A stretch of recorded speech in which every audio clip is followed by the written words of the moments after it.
Universel pour les victimes de pédophilie. C'est ce qu'on a pu entendre hier dans certaines églises de France. Une manière de préparer les fidèles au choc du rapport Sauvé. Ce document inédit, commandé par l'Église elle-même, sera publié demain après 2 ans et demi d'enquête. Virginie Riva.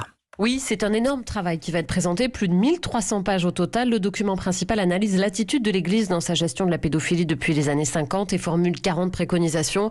À côté, un rapport historique de 600 pages où les membres de la commission sont allés enquêter dans les archives centrales de l'Église de France, mais aussi dans un tiers des diocèses et dans des instituts religieux. Et puis, la partie la plus attendue, quantitative, une enquête IFOP réalisée auprès d'environ 30 000 personnes pour estimer le nombre total de Français victimes de pédophilie en France, comparé aux autres violences sexuelles subies durant l'enfance. Philippe Portier, membre de la commission Sauvé.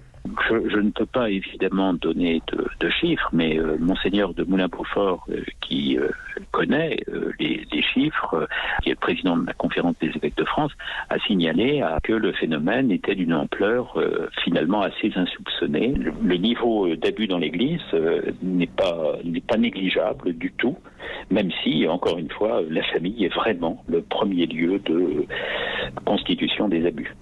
Les investigations font aussi apparaître une Église qui, jusqu'à une période toute récente, sait et ne fait rien, attachant beaucoup plus d'importance à la défense de l'institution qu'à la souffrance des victimes. Virginie Riva, avec ce rapport, on saura pour la première fois le nombre de victimes de religieux pédophiles depuis les années 50 en France. Il pourrait être supérieur à 100 000 enfants, selon plusieurs sources, notamment gouvernementales. Allez, on entrera dans le sujet plus en profondeur à partir de 8h40 dans le Zoom Info.